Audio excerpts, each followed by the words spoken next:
começar mais um NCP Responde no pavilhão 8 da NCP, com a presença ilustre do professor Cláudio Malemboso, que vai mediar esse bate-papo incrível para a gente falar sobre carne de qualidade. E os nossos convidados hoje, um deles já está aqui, chegou super cedo, né, que é o Vitor, da Minerva Foods, que inclusive é o nosso patrocinador oficial dessas carnes deliciosas que nós estamos degustando desde ontem.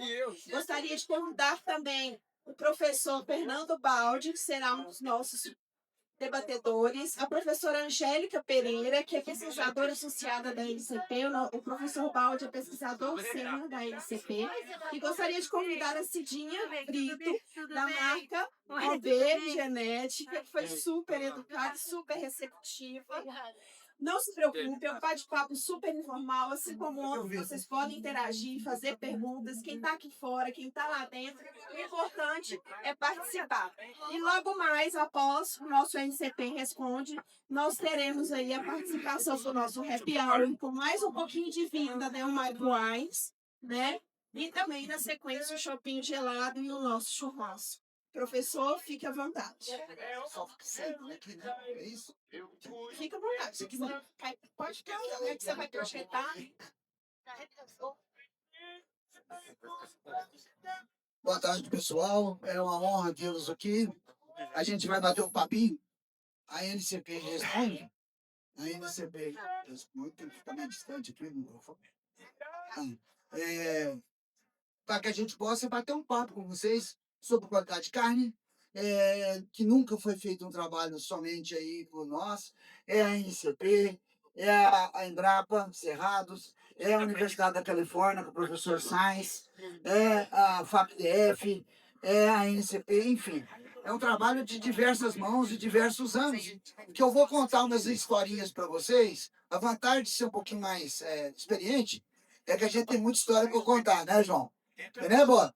Então a gente vai agora fazer uma pequena linha do tempo e mostrar para vocês alguns resultados que nós obtivemos bem rapidamente, sem muito número, sem muita coisa, e para que vocês saibam que as coisas não são fáceis. Realização de abate técnico é muito diferente de abate demonstrativo e que precisa toda uma ciência, precisa toda uma normatização e precisa toda uma tecnologia para conseguir os fenótipos reais, que nós estamos falando de fenômico. O que é isso? Bons fenótipos para que nós possamos gerar informações genéticas. Então, quais os atributos de qualidade? Nós temos aqui atributos básicos, como a cor, sabor, suculência, maciez, marmoreio e aquela sensação, comer com satisfação. Um gosta de carne gorda, com um sabor mais definido, mais marmoreio ou menos acabado, mas de carne dura ninguém gosta, correto? Então, a maciez da carne. A maciez da carne, pessoal, ela não é simplesmente aqui na NCP, hoje, nós estamos, obviamente, aqui o nosso foco é o componente genético. Mas a maciez da carne está longe de ser definida somente geneticamente. Ela é um fenótipo que se expressa se tomado certos cuidados. E hoje, em 10 minutos, nós vamos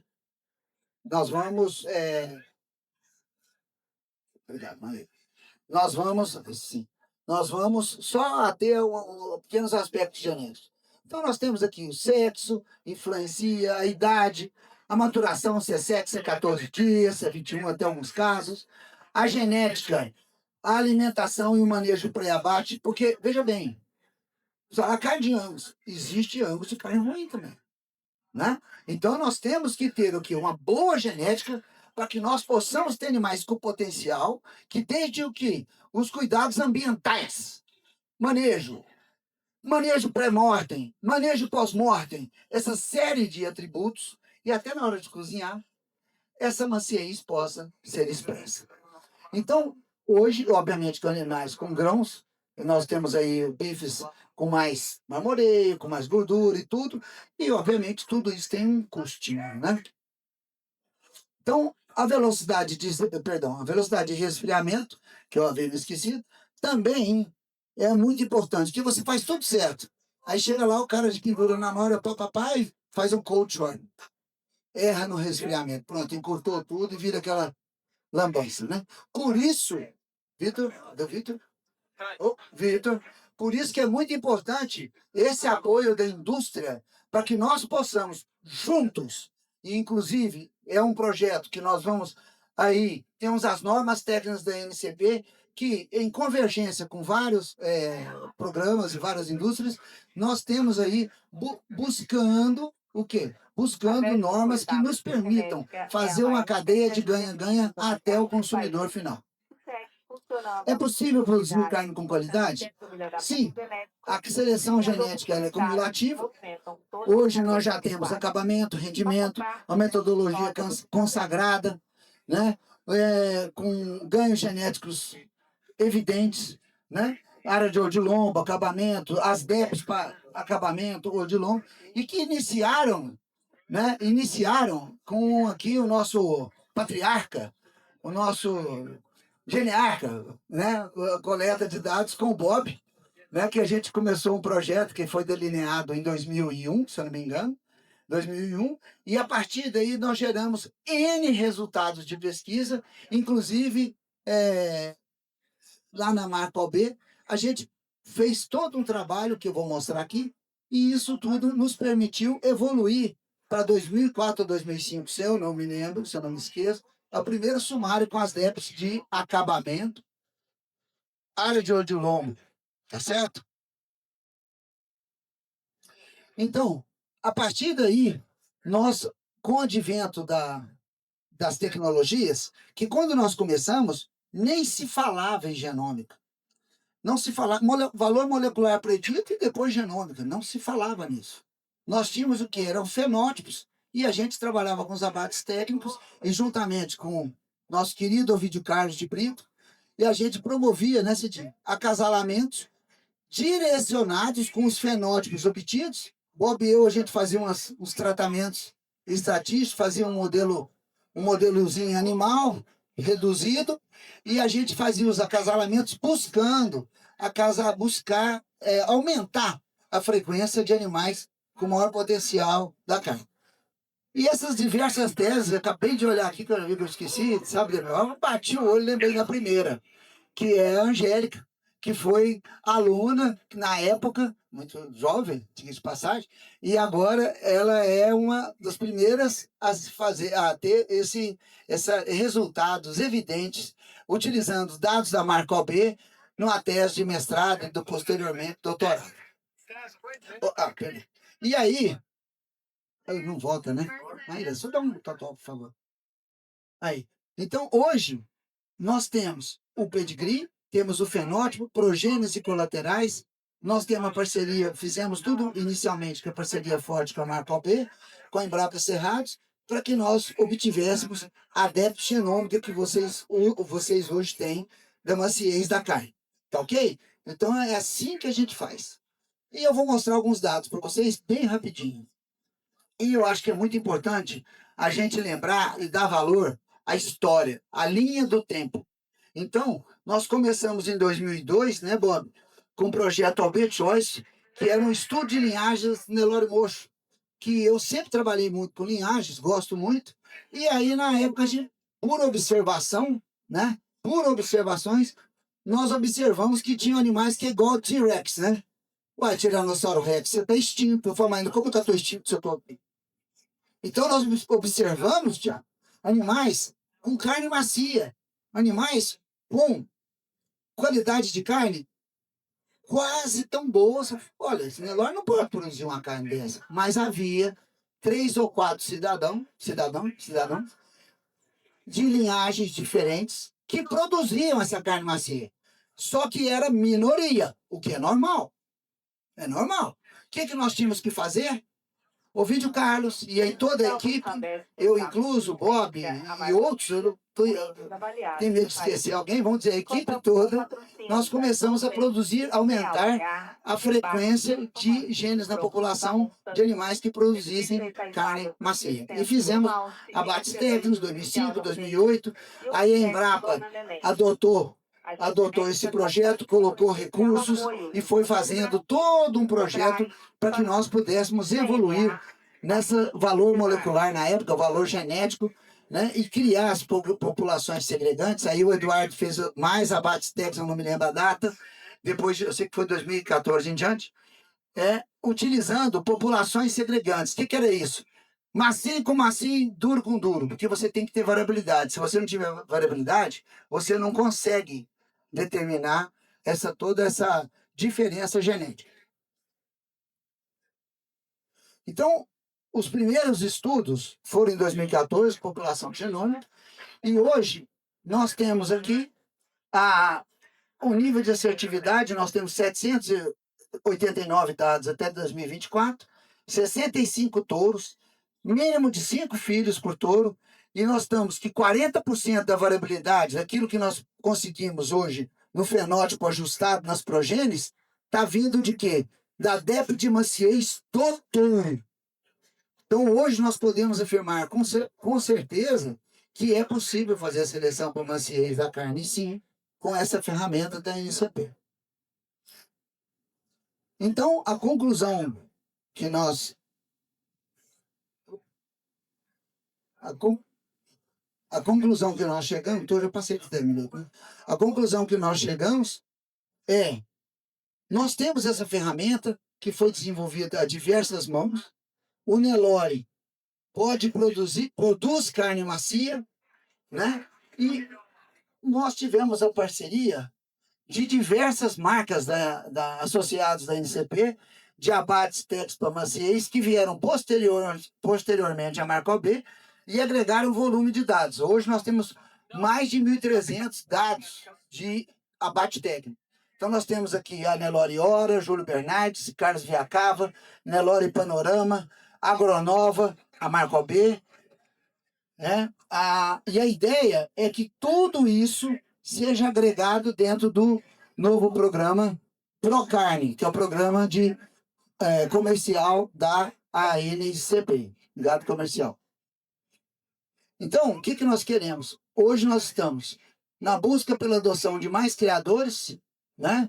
Nós precisamos aí, temos a possibilidade, eu não tenho condição de fazer isso em casa, eu tenho 70 animais. Beleza, você faz seu trabalho em casa,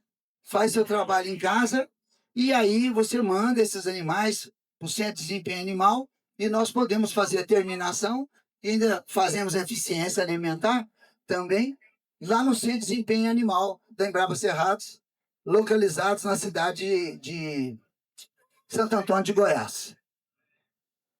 Então, isso está aberto para a NCP, está aberto para os parceiros, está aberto para que nós juntos consigamos evoluir e ter mais fenótipos de qualidade, para que nós possamos, consequentemente, ter cada vez mais robustez na nossa informação. Bichinho. Então, por hora é só isso aqui, tá? Eu vou passar a palavra agora a uma produtora. Agradecemos aí a FAPDF, a Unesp, a USP, a OB, a NCP, a GCZ, todo mundo que contribuiu para que nós pudéssemos estar aqui agora.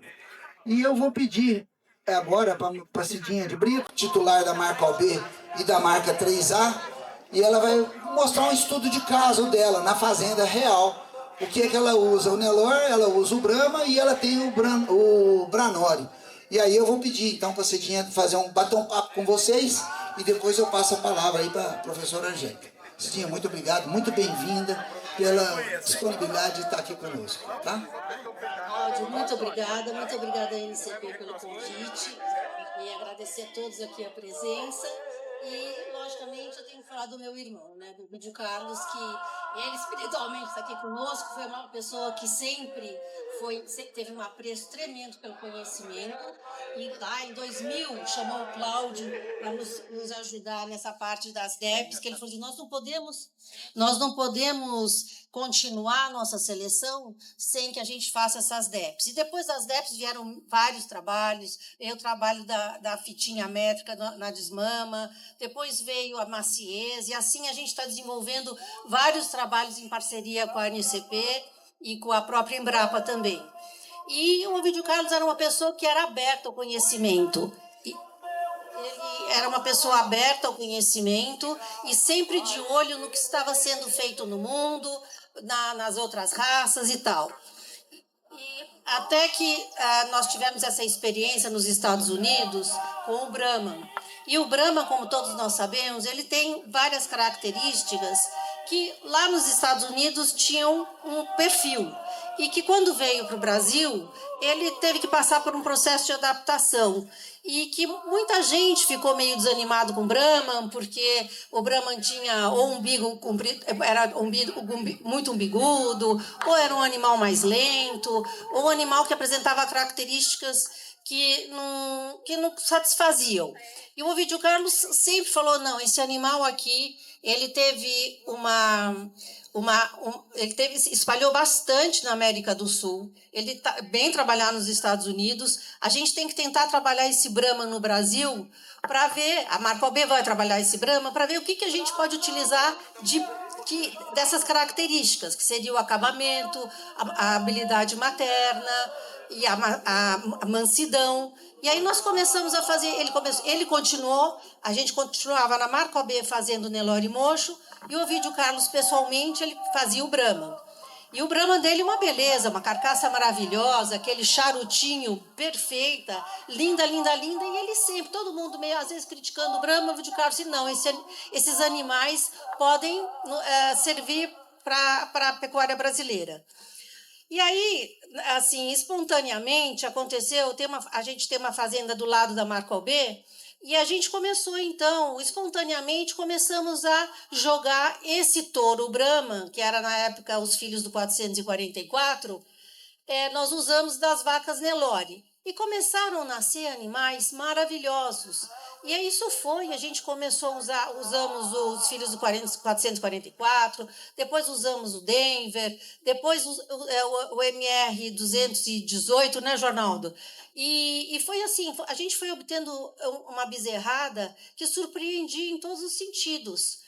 E no peso, depois foram nascendo as filhas, que eram excelentes em leite, e a gente percebeu que ali a gente poderia ter uma oportunidade de repente, usar um Brahman com essas características excelentes no nosso Nelore, que é um animal rústico, adaptado às nossas condições, que a gente já conhece.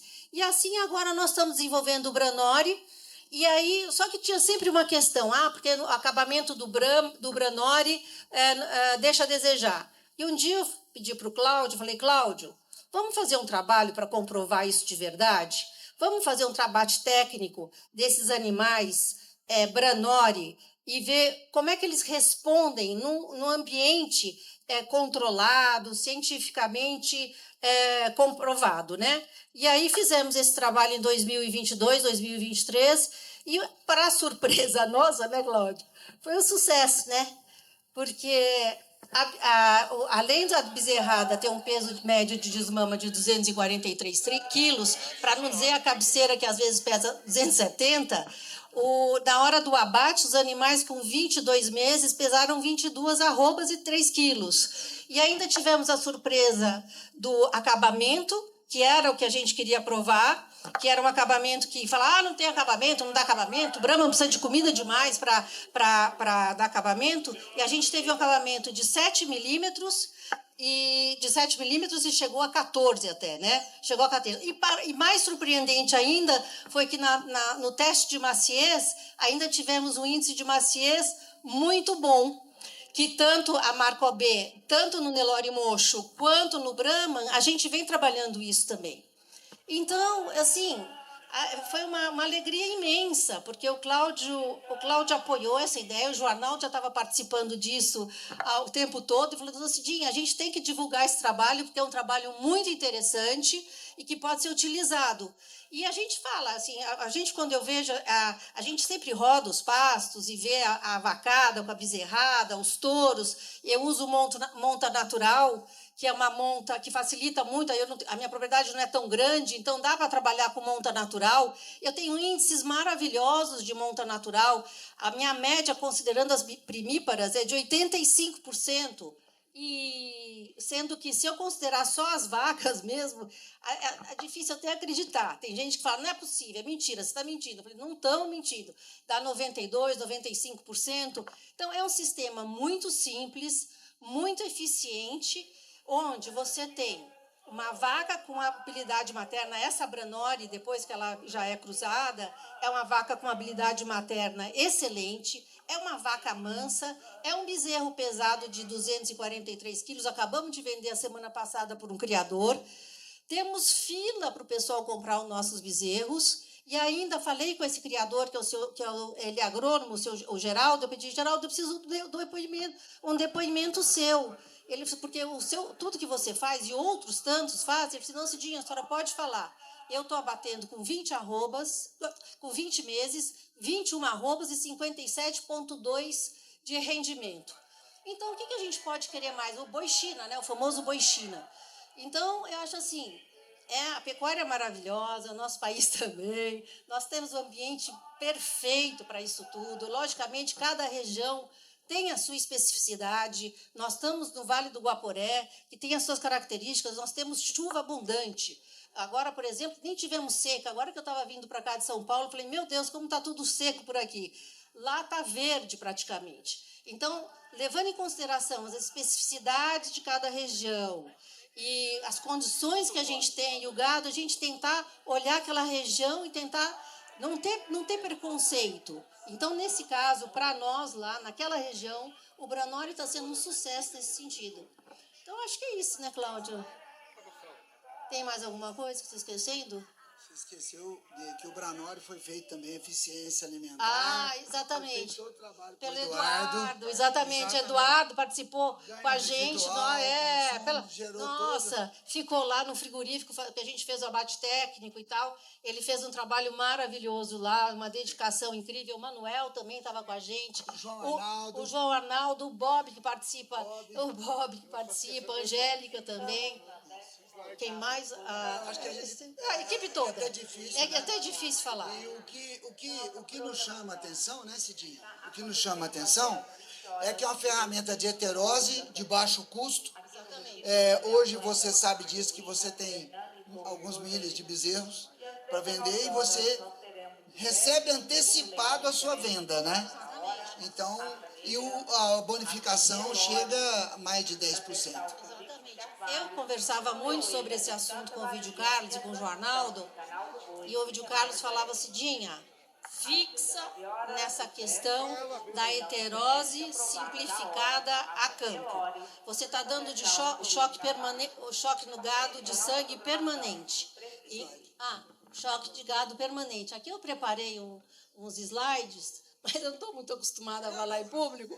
Então eu acabei falando. E aí, depois, quem quiser, é só pedir aí para a NCP, para o Manuel, e o Manuel que fez e me ajudou a fazer, né, Manuel?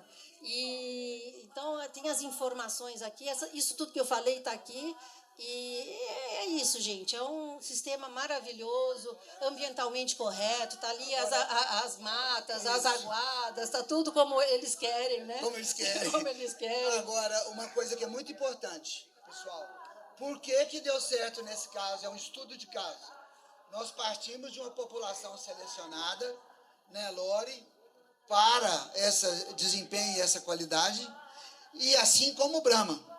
Adepto do Brahma, adepto do Nelore. Então, se vocês partirem de um cara limpa, de um boi, ponta de boiada, que é o nosso... Cara, nós não temos que pensar em programa A versus B versus C. O nosso problema é o boi ponta de boiada, tá certo? Então, o que a OB fez? Tanto no Nelore como no Brahma. Ela partiu de quê? De animais avaliados para isso. E os resultados estão no sucesso da atividade dela, na compensação, no lucro e no sucesso absoluto. Então, hoje, né, alguma fazenda foi agregada, né? E aí, então a ideia, né, Antônio? Antônio, filho, sucessor da Cidinha, está aqui. Então, a ideia é aumentar mais e para poder atender a demanda, que senão não dá, né, Cidinha? Exatamente. E é o famoso tripé que a gente sabe, né? Que é o manejo, é a parte sanitária, a parte genética, e vamos falar outra coisa que a gente não pode esquecer nunca, né? É a equipe, são as pessoas, que graças a Deus isso a gente tem lá no Mato Grosso, no Guaporé, a gente tem pessoas maravilhosas, pessoas super empenhadas, que vestem a camisa, que eu nem vou falar, enumerar aqui, porque são muitas, mas são pessoas assim, sem equipe, sem gente, que realmente vista a camisa, que goste de fazer aquilo, que veja a importância, é uma coisa assim muito gratificante, porque eles percebem a importância do trabalho que eles estão fazendo. Então, isso muda tudo, né, Cláudio? Inclusive, né, o Branol virou uma tese de mestrado defendida pelo Vitor Silva faz uns 20 dias, que foi um sucesso. Ai, que bom. A gente fica feliz. E o Vídeo Carlos, onde ele estiver, também tá compartilhando isso tudo com a gente. Então, muito obrigada. E espero não ter falado rápido demais, um pouquinho nervosa, mas é a primeira Depois nós vez. vamos bater um papo Tá aqui. bom. Obrigada, gente. Passar a palavra aqui para a professora Angélica. Boa tarde a todos. Muito obrigada, doutor Cláudio. Obrigada pelo convite à NCP. Um prazer estar aqui com meu amigo Vitor, da Angus, né? Então, sou consultora da Angus, trabalho há alguns anos com qualidade de carne. Tive a oportunidade de trabalhar com o doutor Bob, ou Bob para os mais conhecidos, com o doutor Cláudio. Já faz isso desde 2000, quando eu os conheci aqui na Exposebu. Então, a gente tem uma história, né, científica, tecnológica e uma história pessoal muito interessante, muito bacana. Então, obrigada pelo convite a todos. Bom, falar de maciez é praticamente um curso, né? Porque maciez é uma característica multifatorial, e isso foi comprovado e mostrado pelo Dr. Cláudio. Quando a gente fala de maciez e essas características que são multifatoriais, a gente escuta muita coisa, né? Então, tem muito produtor que vem aqui, conversa com a gente, fala assim, bom, mas meus animais têm acabamento, mas não tem maciez, meus animais têm marmorização, tem marmoreio, mas não tem maciez. E não necessariamente tem mesmo. Exatamente por essa questão de ser multifatorial, a gente tem muitas características que modulam a maciez, né? Então, se a gente está falando de maciez, e aí a gente tem muitos sistemas, como, por exemplo, o Branelore, né, Branoli, enfim, características como maciez de 5 quilos, né? Que é, para vocês terem uma ideia, o padrão de maciez que a gente fala é até 4,5 kg é considerado uma carne macia. Até 3,9 quilos é considerado uma carne muito macia. Até 4,5 kg uma carne macia. Acima de 4,5 kg é considerado uma carne muito dura. Vocês têm ideia de quanto é a maciez da carne no Brasil aqui? 6, 11, 12, 15 quilos, 19 quilos. A gente já encontra 6, 5 em cruzados. Por isso a gente fala que é uma característica multifatorial. Por quê? Porque depende de outras variáveis, né? Se eu encontro uma carne muito macia, pode ser de um animal muito jovem, que está ligado a essa questão. Pode ser de um animal, tem zebu, tem no seu sangue taurino, tem zebuíno, né? Então são várias características. Esse animal, ele tem acabamento, não tem? Bom, o acabamento vai influenciar a maciez? Pouquíssimo. A contribuição da gordura, vamos deixar aí, o caminhão vai passar? Não. A contribuição para a gordura na maciez, ela é de 8, 12, 15% no máximo. Se a gente for medir essa maciez objetiva, quando eu tenho lá um Warner Bracelet, que eu tenho um texturômetro, que eu meço, que imita, né, a nossa carne, os nossos dentes, a força máxima para a gente cisalhar a amostra, né? Então, quanto maior essa força máxima, mais dura é a carne. Então, são várias características, né, que influenciam nesse processo de maciez. A gente tem toda a parte pré-morte, né, que o Dr. Cláudio lembrou bastante. Então, aí entra manejo. O animal é castrado, não é castrado? Qual é a forma de manejo que eu tenho? Qual é o tipo de terminação que eu faço? É um animal de pasto? É um animal jovem? É um animal velho? Embora o Bob, acho que ele está por aí, não sei, ele fala, a idade não influencia muito na maciez. Influencia sim, porque se eu tenho animais velhos, né, e aí, assim, claro que a gente tem, né, as nossas, né, desavenças científicas, mas é comprovado que animais mais velhos, você tem colágeno. Esse colágeno ele é mais difícil de romper à medida que os animais são mais velhos. E aí eu formo pontes cruzadas. E aí como que eu vou solubilizar esse colágeno? Não solubilizo. A carne fica dura, né? Então, animais mais velhos, com certeza, tendem a ter carnes mais macias. Claro que existem as suas exceções, assim como a marmorização. A carne muito marmorizada, ela pode ser macia? Pode. Mas para efeito objetivo, de textura objetiva, de maciez objetiva, a relação é muito baixa. Então, eu posso ter uma carne muito bem marmorizada, excelente, um ótimo sabor. Embora a gente não tenha muito problema de sabor no Nelore, porque a gente tem carne de pasto, pasto tem ácidos graxos, como ácido oleico, que é essencial para o sabor, que faz toda a diferença em sabor de carne. Isso é importante, se a gente pensar em sabor, para animais cruzados, para animais terminados em confinamento. Agora, animal de pasto, a gente não tem problema de sabor. A gente tem problema, sim, de maciez. Mas a gente tem carne macia? Foi o que o Dr. Cláudio mostrou. Temos. Por que temos? Porque temos ferramentas e estratégias, tanto no antemortem quanto no pós-mortem, que favorecem essa maciez. Falando em pós-mortem, eu estava conversando aqui com o Vitor do Minerva. Vamos fazer eletroestimulação de carcaça? Beleza, vou amaciar a carcaça. Isso é uma ferramenta do frigorífico, não necessariamente do criador. Vamos fazer maturação. Se eu estou trabalhando com animal não castrado, que é, de fato, a gente sabe que pode ter um viés na questão de maciez, excelente. O frigorífico vai lá e vai maturar. Vai fazer maturação na carne. Existem outras tecnologias para medir maciez? Uma delas é o fator genético. Tá aí. A NCP apresentou, né, as DEPs para maciez, foi comprovada cientificamente. 40% de efeito, né, de maciez aí é efeito pelo touro. Né? Então, a gente tem várias ferramentas, só que depende do sistema que eu tenho. Se o meu frigorífico não vai me pagar por maciez, e paga hoje, não paga. Mas é importante eu começar a selecionar. Quem sabe eu vou colocar um rótulo aí, ali de best choice, como apresentou aí o Dr. Bob, né? E eu posso usar futuramente um rótulo de carne macia, como faz os Estados Unidos. Tender, né? E aí a gente pode ter um processo de auditoria, pode ter, e eu posso comercializar uma carne com maciez que seja 5 estrelas, 4 estrelas, 3 estrelas, como faz o Brasil Beef Quality, né? Que é uma outra tecnologia usada, ou seja, nós temos uma imensidão de tecnologias. Tá? Depende do meu sistema, depende de quem vai pagar, né? Se eu tenho um processo de bonificação. Agora, eu preciso identificar. Se eu não conseguir identificar os meus animais, se eu não conseguir fazer abates técnicos, se eu não conseguir coletar os fenótipos, eu não tenho como registrar essas informações. É muito fácil falar que a minha carne é muito macia. Como? Comprova. Que jeito? Né? Tem os animais jovens, como é que você faz esse processo? Ah, não, eu fiz ali uma avaliação sensorial ali no churrasco do final de semana e a minha carne foi macia. Não, é muito mais do que isso. E é isso que o Dr. Cláudio nos mostrou e é isso que a ciência nos mostra. São várias características juntas, é uma variável muito multifatorial e depende de tudo. Desde a criação desse animal, desde a genética, desde a seleção. A gente viu, né? Tem DEP para maciez. Então, eu começo lá na ponta e eu vou até o consumidor final. Se eu tomei umas cachaças no dia do churrasco e eu vou fazer mal esse churrasco de uma forma errada, eu vou atrapalhar toda a cadeia. Se eu vou congelar, se eu vou maturar, se eu não vou maturar, se eu vou estimular elétrico, se eu não vou, se eu vou selecionar mal os animais, se eu tenho problemas com cold shortening, né, que eu não tenho acabamento. Ah, o acabamento, ele tem efeito na maciez? Tem, indiretamente tem. Por quê? Se eu não tenho esse acabamento adequado, consequentemente, as câmaras frias de frigoríficos têm temperaturas muito baixas. O que acontece? Essas fibras, elas se encurtam, não retornam à condição normal, porque não tem esse acabamento de carcaça adequado, esse isolante térmico, que é um importante efeito tecnológico, e aí eu vou ter esse problema dessas fibras que se encurtam, não retornam à condição normal, e a carne fica dura. Ferrou tudo que o criador fez no processo antes da porteira. Então, mais uma vez, né, uma responsabilidade de toda a cadeia, e eu fico muito feliz que aqui a gente tem o frigorífico junto, para a gente conversar. É uma pena que a gente não tenha ninguém aqui de açougue, de supermercado, de empório, né, porque é o pessoal da parte final que comercializa esses produtos.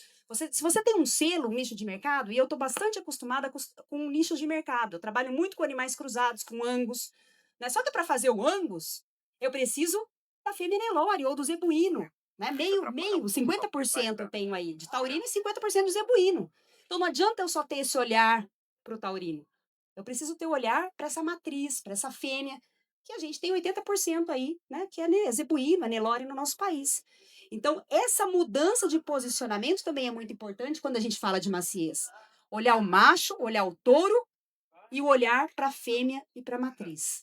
Assim a gente consegue, de acordo com o nosso sistema, de acordo com o que eu quero atingir, se eu quero produzir um selo, tem muito produtor que chama, mas eu tenho poucos animais, vou começar a pegar um caminhãozinho, vou abater os animais, vou comercializar no açougue, a gente vai lá, dá um treinamento, faz uns cortes, Ele começa a comercializar às vezes no bairro, na cidade pequena.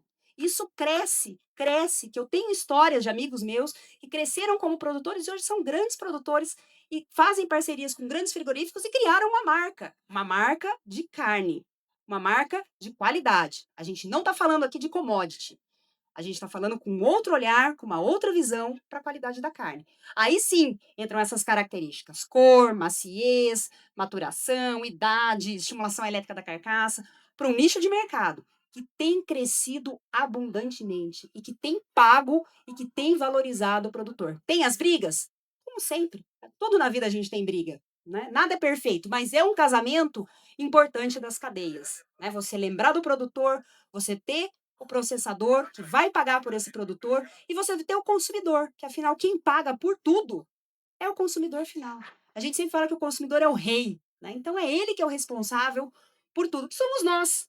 Né? Quando a gente vai fazer um churrasco no final de semana, a gente quer ter uma carne, né? Não é verdade? A gente quer ter uma carne macia, a gente quer, né, ter um prazer. A gente fala que existe um prazer, uma experiência, né? Não é mais o consumo de carne só. É uma experiência, é uma viagem. Né? É como se fosse uma marca de carne, hoje é como se fosse uma Harley Davidson. Né? Então você tem tribos. Né? Imagina você comparar uma marca com uma Harley Davidson. Né? Quer dizer, a gente ri, mas faz todo sentido. Né? Então é uma experiência, é uma viagem, né, ao paladar. Como um grande amigo meu usa isso numa marca de carne também. E de fato é. Né? A gente quer que essa experiência seja sempre positiva. E para isso, a gente precisa ter e nos adequar àquele sistema que melhor nos fornece uma boa remuneração. Né? Fazer conta. Esse é o recado principal. Então, queria agradecer vocês, muito obrigada pela presença de todos, obrigada, doutor Cláudio, obrigada, Cidinha. Né? Agora eu vou deixá-los aí com o Vitor, um grande amigo meu, para falar um pouquinho de frigorífico. Pode fazer uma pergunta, por favor. Depois fazemos a pergunta? Pode ser no final? Muito obrigada. Boa tarde, boa noite já, né, pessoal? Boa tarde. Obrigado, Carlos, pelo convite, obrigado, NCP. É muito importante para a gente, como indústria, né, estar num evento assim, né, bem ligado à cria lá, pensando no melhoramento genético, né, e tudo no final acaba lá, né, acaba lá na indústria. Então, o Claudio falou aqui, muito bem colocado, né, o Nelore é macio, tem maciez no Nelore? Tem, né, e a gente vai ver depois que a gente degustar a carne. A carne que a gente trouxe aqui é da marca Estância 92, exclusivamente de fêmeas Nelore. Né? Animais jovens, novilhas até 4 dentes, com o mínimo de acabamento mediano. Estava conversando aqui com a Angélica, no bastidor aqui. Ela perguntou, faz de macho também? Fazemos também do macho inteiro. Mas dá maciez? Dá se a gente usar os nossos processos industriais e a qualidade industrial. Né? Então, para a gente fazer essa carne, que ela não é um nicho e também não é commodity, né? Ela está ali numa linha premium ali, né?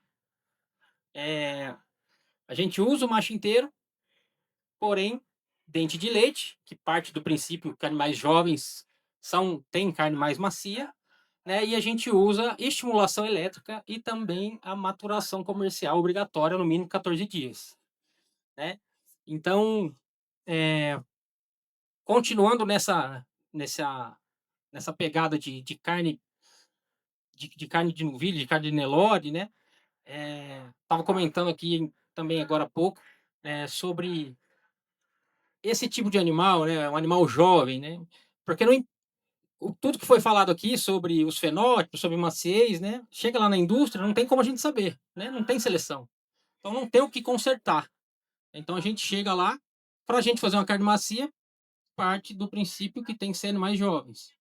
Cidinha falou do boi China, mais jovem, você tem 4 dentes. Então, a indústria hoje, principalmente, não só a China, mas qualquer outro mercado, exigem animais jovens. Tirando a União Europeia, que não liga para a idade, só para a rastreabilidade, todo mercado quer o animal jovem, até 4 dentes. Então, teve uma melhora muito grande no nosso rebanho, né? E os animais que é entregue para a indústria também. Então, esse animal jovem, bem acabado, gordo, é um animal super versátil dentro da indústria. Imagina uma fêmea, uma novilha de até 4 dentes, né, com um acabamento mediano, mínimo de 3 milímetros, a gente consegue fazer qualquer mercado com esse carcaça. Eu vou pegar uma picanha, eu vou fazer uma linha instância, eu vou pegar o dianteiro, eu vou mandar para a China, eu vou pegar o patinho, que é vermelho, eu vou mandar para o Chile. Então, a carcaça desse tipo de animal é a mais versátil, é o que a indústria quer. Animais jovens e gordos, e com boa área de ouro de lombo, que tem melhor rendimento de desossa. Melhora a produtividade da indústria, consequentemente melhora a conta, né, lá, a última linha. Ah, se tem alguma coisa específica, cara, talvez vocês queiram saber ou quiser perguntar, pode ficar à vontade também. Eu também em linha do que vocês falaram sobre mais sobre maciez, tá? Vocês fiquem à vontade, gente, também se quiser perguntar alguma coisa. Pois vai. Se você terminar sua explanação, aí nós vamos nos sentar aqui e aí nós vamos ter um debate, pessoal, todo mundo pode fazer pergunta para qualquer um. Perfeito. Bom, o que eu queria trazer, assim, é só essa introdução, né, sobre o que a indústria quer. Na verdade, não é a indústria, né? É o que o consumidor quer, né? Nós somos intermediários. Nós compramos o boi, abatemos, desossamos, vendemos. Então, é muito importante estar alinhado ao criador, né? A quem seleciona, ver o que o consumidor está querendo. O mercado muda muito, né? É muito dinâmico, né? Cada hora o pessoal quer um tipo de carne, quer um nicho, quer uma gordura, quer uma carne mais magra, né? Então, nós, como esse intermediário, né, dependemos totalmente de vocês, da cria, né, para entregar o que o consumidor quer. Obrigado, gente. Vamos bater um papo aqui. Qualquer coisa, estou à disposição.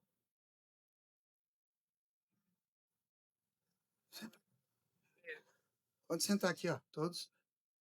Professor Fernando, em nome do Ricardo Viacava, você quer fazer um comentário agora ou você vem para cá? Então tá faltando alguém aqui? Sim.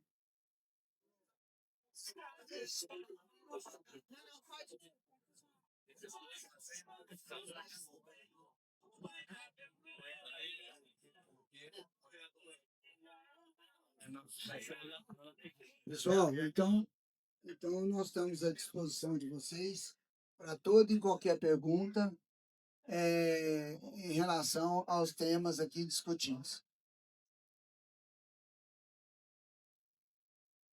Boa noite, Fernando Amassi.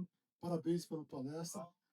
Professor, questão da campainha capacitativa promoção no 6. Né? E nunca teve um trabalho em cima disso, da campainha do taurino capacitativa do zebuíno. Inclusive, eu estudei isso há 30 anos atrás. Por que não foi para frente hoje nisso? Bom, doutor Fernando, obrigada. Fernando e Angélica. Pronto. Bom, a questão da calpaína, não sei se todos têm esse conhecimento, né? Mas a calpaína, a gente tem talvez seja o principal sistema que afeta maciez de carne. Que a gente tem em zebuínos principalmente, em animais mais velhos também e animais não castrados também. Existe uma atividade muito alta de calpastatina. O que acontece é que existe um sistema enzimático que é responsável pela maciez da carne. Então, nós temos hoje 3 tipos de calpaínas que são responsáveis, então, pela maciez da carne e a calpastatina que inibe a maciez de carne.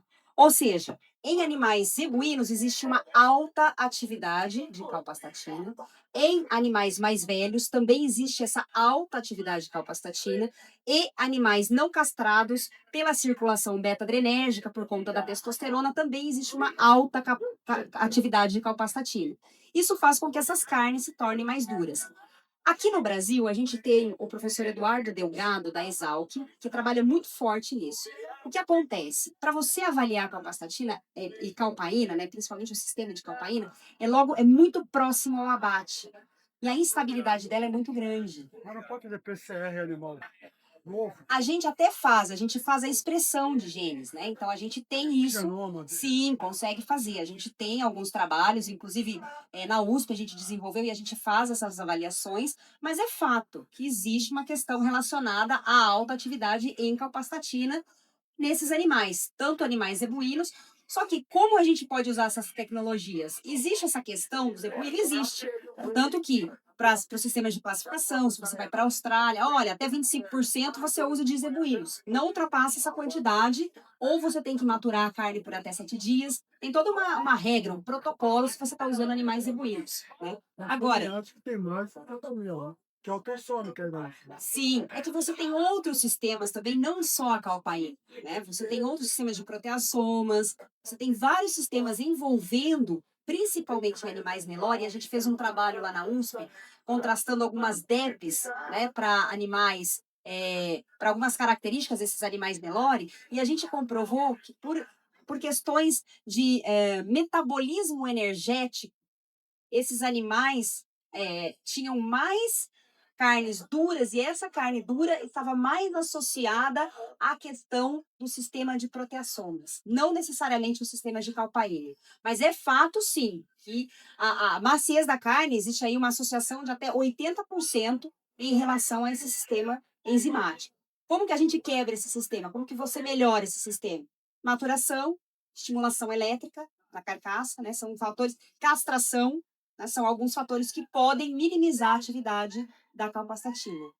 Marcha inteira, a possibilidade de ter carne macia é mínima, né? A macho inteiro, existe a possibilidade de ter carne macia? É isso que ele está perguntando. Existe. Sim, se forem animais jovens, se forem animais, né? Você tem uma série de fatores, né? pH, você precisa medir pH, se o pH está dentro do esperado, se você tem taxa, a gente fez um trabalho, inclusive, com o Fernando, com a JBJ, em relação à taxa de crescimento. Se esse animal, zebuíno, ele tem uma taxa de crescimento desejável, favorável, ou seja, alta, ou seja, esse animal não passa fome, né? Existe uma taxa desejável, o que acontece? Esse pH ele permanece adequado e a carne, e a carne é macia. A gente começa a programação fetal. Isso começa na programação Só que fetal. não adianta Sim. arrumar o confinamento. Não. Tem que ser a matriz, é muito importante. Por quê? Durante o processo de programação fetal, quando você tem a gestação dessa fêmea, né? A gente fala a programação fetal, o que é? Ah, o animal não passa fome. Essa fêmea não pode passar fome. Por quê? Quando você tem quando você faz essa programação fetal, você tem no terço médio, né? Você tem toda a parte de deposição, de formação de músculos, e no terço final, a parte da formação dos adipócitos, que vai gerar um marmoreio, por exemplo. Né? Que aí você tem a terminação como uma outra ferramenta que vai auxiliar nesse processo de formação de marmoreio. Mas isso tudo começa na programação fetal. Então, ou seja, por isso que eu falei aqui na palestra, é importante a gente ter esse olhar para a matriz e para a fêmea, não só para o touro, para o macho, para o pai. A matriz é mais importante. Ela é 50%, né? Mas tem influência uterina, que é fundamental para a adipogênese. Sim, exatamente. Lipogênese e adipogênese por isso que eu falei no sentido mais simples, né, da formação da gordura. Obrigado. Imagina, eu que agradeço. Fernando, você está vendo, né, obviamente, o lado da programação fetal, da parte nutricional. Todos os animais aqui que a gente apresentou, esses 1000 e tantos que nós já fizemos, eram todos machos. E mesmo assim, talvez tenha escapado esse detalhe, todos os abates técnicos eram animais inteiros. E mesmo assim, apresentaram um Tier Force extremamente interessante. Eu queria adicionar essa informação para você, tá? Obrigado a você. Carne maturada. Carne maturada.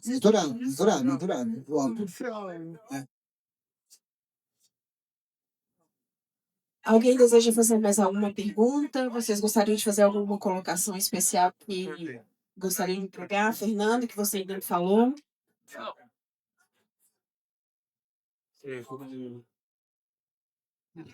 Usa isso. Não,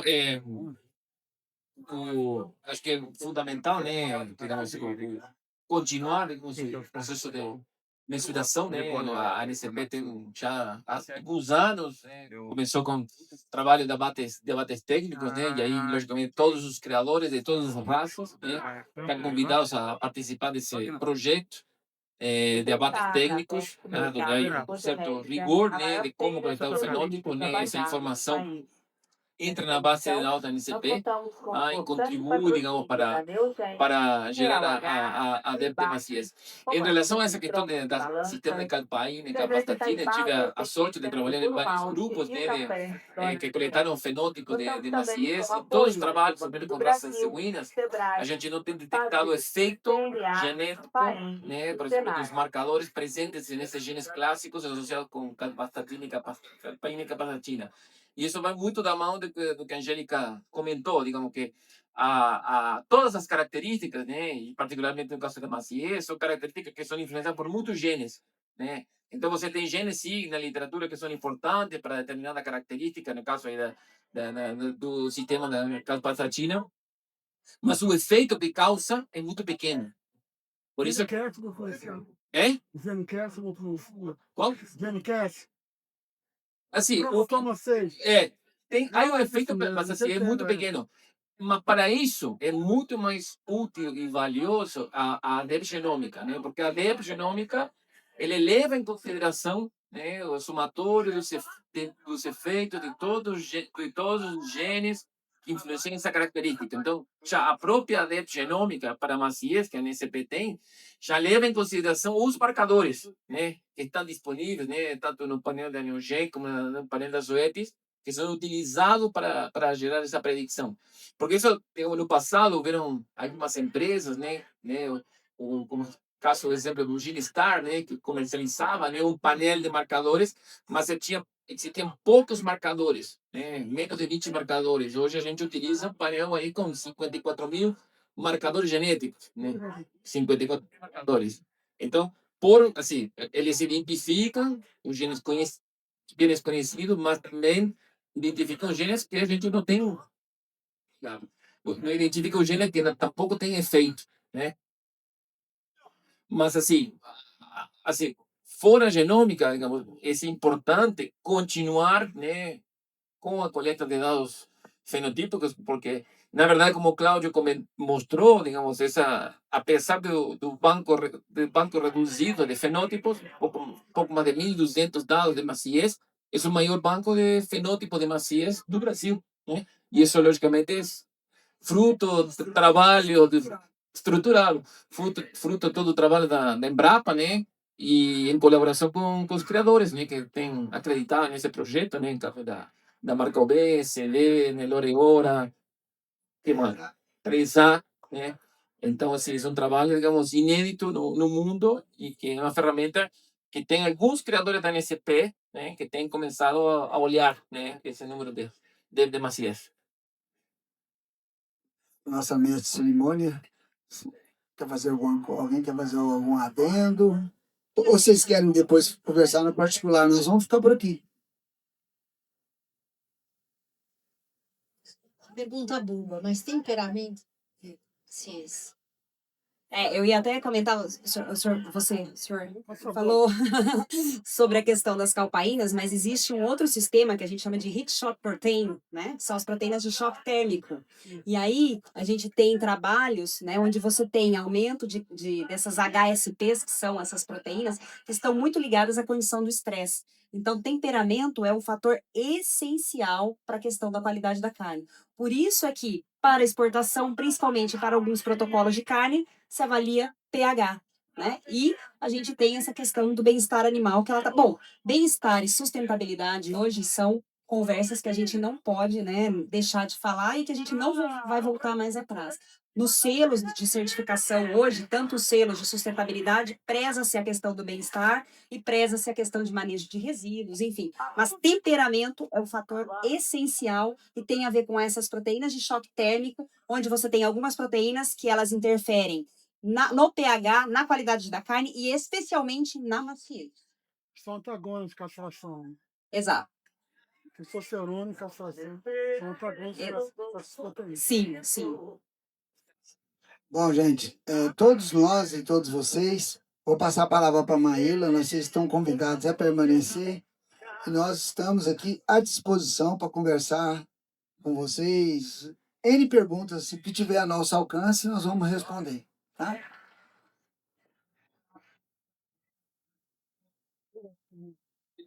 Porque o assunto se deixar, a gente vai noite adentro, né? Porque sustentabilidade e bem-estar não é só do ser humano, é também na pecuária, né? O cuidado que a gente tem que ter com os nossos animais para que a gente tenha toda a cadeia produtiva envolvida. Muito obrigada, Cidinha, pela presença, pela atenção, pelo carinho que foi desde o começo, quando a gente fez o convite para a marca 3A UB Genetics estar com a gente. Vitor, né, gente, ele é o coordenador de relacionamento com os pecuaristas, então pode grudar nele para fazer um bom negócio para vender o seu boi aí, ó. a professora Angélica, comentei com o professor Fernando, quanto você fala bem, muito obrigada pela sua segunda participação e colaboração, porque a professora Angélica também está participando do nosso projeto dos episódios no canal do Boi, do canal do Criador, que em breve a gente vai lançar com inúmeros conteúdos, com participação desses profissionais que estão aqui e muitos outros. São 60 episódios distribuídos aí que a gente vai colocar no nosso YouTube, nas nossas redes sociais. O professor Cláudio, né, que tem aí agregado e trouxe para a gente muito conhecimento, muita informação. Eu que sou publicitária, tenho aprendido muito com essas palestras, com esse debate, porque eu já trabalhei com o agronegócio, mas agora aprofundado no melhoramento genético. E o professor Fernando Baldi, que a cada encontro, né, o nosso pesquisador sênior, é um aprendizado, é um conhecimento que a gente absorve, né? A gente agradece também o Ricardo Viacava, que não pôde estar presente, mas que está bem representado, muitíssimamente, né, bem representado pelo professor Fernando. E não esqueçamos, temos agora o nosso delicioso happy hour com os vinhos da Delmar Wine, a nossa carne deliciosa da Estância 92, né, cedida pela Minerva Foods na nossa parceria. Muito shopping, muita alegria, muito network e conhecimento. E aguardo vocês amanhã, no mesmo horário, para a gente falar sobre eficiência alimentar. Na quinta-feira de manhã, para a gente falar sobre sustentabilidade na pecuária. E na quinta-feira à noite, o nosso último happy hour, para a gente falar sobre reprodução programada. Obrigada e uma boa noite a todos.